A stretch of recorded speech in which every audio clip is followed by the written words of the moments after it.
Solids and liquids. There are three basic phases of matter. We have solids, liquids, and gases. Solids are defined as substances which have a definite shape and a volume. They are nearly incompressible, which means that it is very difficult to push their particles closer together than they already are. They have the highest density in general of all of the different phases of matter, and they tend to be static, which means that their particles are locked in a single configuration and don't move around each other. They are very ordered overall and tend to have high attractive force between the particles, bringing them together. A liquid is something that has an indefinite shape but a definite volume. If you spread out a liquid on the floor out of a container, it will spread out along the floor until it reaches a specific point but will not expand to fill the entire room. A liquid is also nearly incompressible, like a solid, and the density of a liquid is moderate between that of a solid and a gas. Unlike solids, liquids are fluid, which means that their particles are free to move, and they tend to be disordered.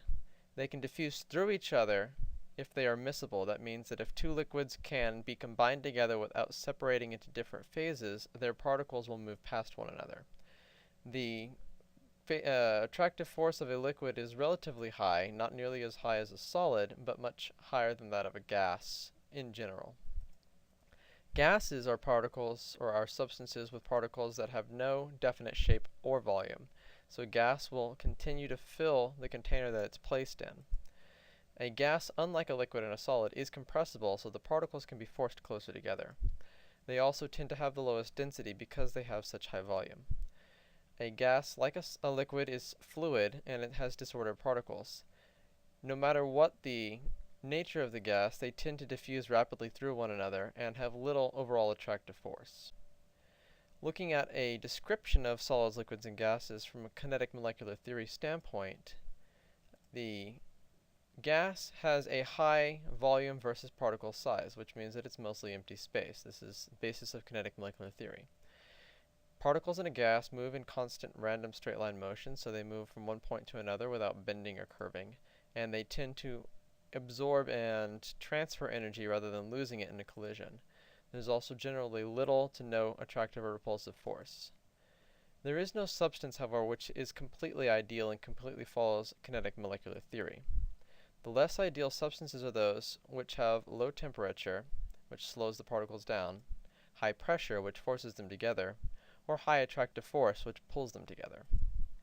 Condensed phases, like solids and liquids, are phases in which molecular interactions are relevant. So while a gas tends to treat these molecular forces as irrelevant, in solid and liquid phase they become very relevant. A solid in a liquid phase tends not to obey simple mathematical rules like an ideal gas phase does. Looking at the relationship between phase and kinetic energy, the attractive force of a particle and its overall kinetic energy are related in a way that the particles try to escape from influence of each other by their motion. The lower the temperature of a substance, the lower the overall kinetic energy of its particles. A high pressure system causes the particles to have high interaction because it forces them together. And a high attractive force will draw the particles together, making them harder to overcome the attractive force. Particles will tend to condense in phase then as the attractive force becomes greater than the kinetic energy that the particles contain. If my particles overall have higher kinetic energy than the attractive force in the substance, my particles will tend to be in a gas state. If that attractive force becomes greater than the kinetic energy, they tend to condense into a liquid. If they become even greater, they can be pulled into a solid and constrained where they no longer move around. Now, attractive forces exist intermolecularly in several different forms. We have ionic interactions, which occur between ions and tend to be only in solid forms or in a solution where an ionic substance is dissolved in solvent.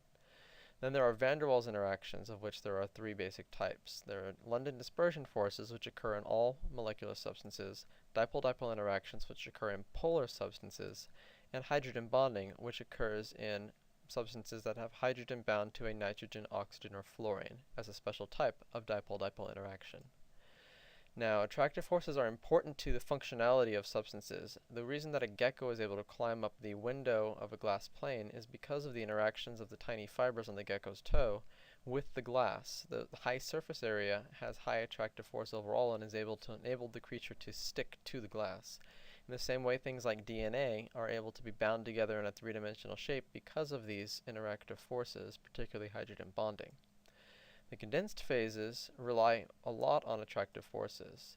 In a liquid, the particles will tend to interact in a disordered fashion. They'll diffuse through each other if they can mix, unlike gas, because a gas will be able to diffuse even if they wouldn't theoretically mix. Now, the diffusion of a liquid is going to be slower than that of a gas because the particles are not moving as quickly. They tend to have much higher density than gases do, but not nearly as high of a density as a solid. Solids will interact, but will be in a more ordered fashion. Because they are not fluid, they will not move past one another, although it is possible to get particles of a solid to mix with those of another solid if they are forced together under high pressure for a long period of time. The diffusion then will occur very slowly in the solid form. Solids have the highest density out of any substance, generally speaking, because they are packed closest together. Now, looking at the properties of a liquid, there are several specific phenomena that we refer to when talking about liquids. The first is viscosity. Viscosity is the tendency of a liquid to resist flow. This occurs because of a combination of the attractive force of the liquid as well as the geometry of the particles in it. If we look at viscosity, the property tends to be stronger the lower the temperature and the larger the molecule, because the lower the temperature, the more the attractive forces come into play, and the larger the molecule, the larger the surface area over which they can interact. Considering honey, for instance, honey is something that is relatively viscous at its lower temperatures. If you heat it up, however, it tends to become much more fluid because at higher temperatures, viscosity is not nearly as prominent since the attractive force becomes less important.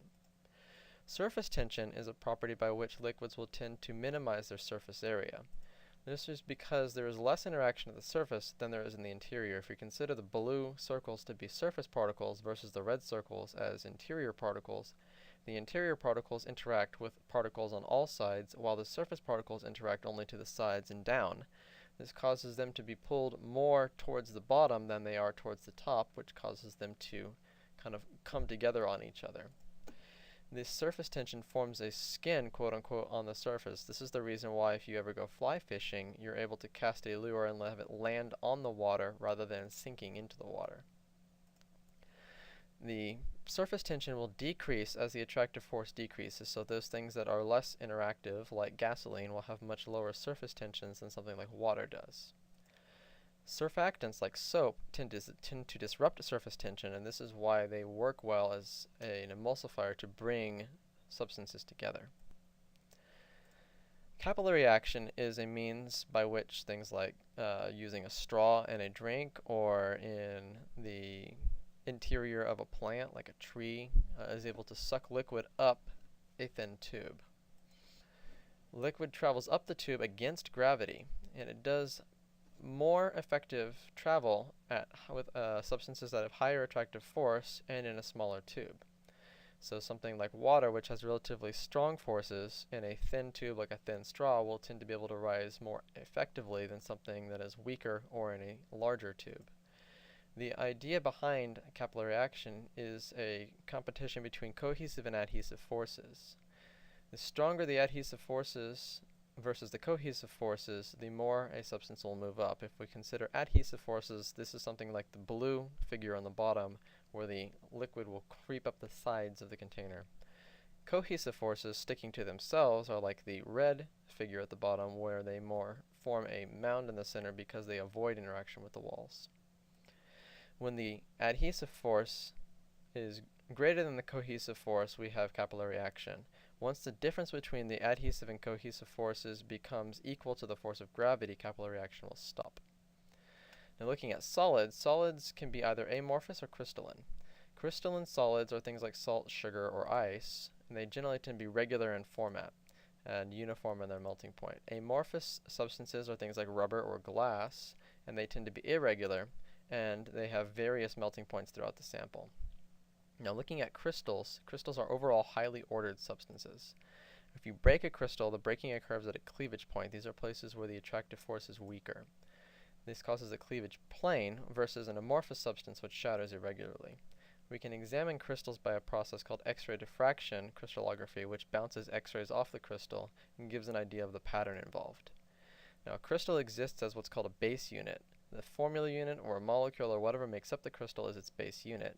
And these base units can either singly or multiply come together to make what's called a unit cell. A unit cell is the smallest whole unit that has a crystal pattern to it. There are multiple types of crystals. Amorphous obviously has no crystal because there's no regular unit to it. Now, crystalline substances exist either as ionic substances, which have high melting points and tend to be hard and brittle, and they exist with unit cells that are ions and follow a fairly regular mathematical description. Covalent substances form crystals that have high melting points and tend to be hard, things like diamond. These are network solids that essentially work like giant molecules. Molecular substances tend to have low melting points and be soft and volatile like ice. They're held together by van der Waals interactions. The metallic crystals are made with metallic properties and come from metallic bonds, things like iron held together. They form what's called a sea of electrons. It's kind of the theory that the nuclei are suspended in these free-moving sea of electrons, and so they move freely throughout the metal to a degree. The way that metals operate is understood according to what we call band theory. Now, band theory describes the properties of metals like malleability and luster. Band theory results from the overlap of orbitals in a metal. If we combine two orbitals together, they'll make two new orbitals that are molecular orbitals that we call bonding orbitals and antibonding orbitals, as you see in the diagram to the right. If we have sodium, for instance, sodium has one electron in two of its three s orbitals. Two sodiums coming together will make an antibonding and a bonding orbital, which will leave the antibonding empty. The more overlap we have, the more molecular orbitals form. Elements like sodium, which have one electron, leave half of their orbitals, the antibonding orbitals, empty. The closer the atoms are packed together, the more overlap we get. And this creates a band of empty orbitals. So you have a band of filled orbitals in the valence band, and then a band of empty orbitals that are called the conductive band. Lower orbitals, like the 3p orbital, will also overlap with orbitals like the s orbitals, creating even more empty orbitals. Conductivity occurs due to the difference between the filled orbitals and the empty orbitals. If there's a high gap between the filled orbitals and the empty orbitals, you'll have a non-conductive substance that's an insulator. If there's an overlap between the conductive and valence bands, you'll have a conductive substance. And if there's a very small gap between the conductive and valence bands, you get a semiconductive substance. Electrons will move through the conduction band, and this is what allows the substance to be conductive. Band theory applies to a number of properties of metal. The conductivity of a metal is because of these bands. It also is able to transfer heat as well as electricity because energy, like heat, can promote electrons into the bands. Once that energy relaxes, the heat is released, and that's why the metal will give off heat. The property of luster is due to the mobile electrons in this sea of electrons in a metallic substance through these conductive bands. The moving electrons absorb a wide wavelength of light and cause the luster property that we experience. Malleability is due to the sea of electrons in this conductive band as well, because if I break a bond to one electron in the quote-unquote sea of electrons, the nucleus will simply form a bond to a different electron, replacing it, so that we never really break the bonds in a metal. They just kind of shift between different phases.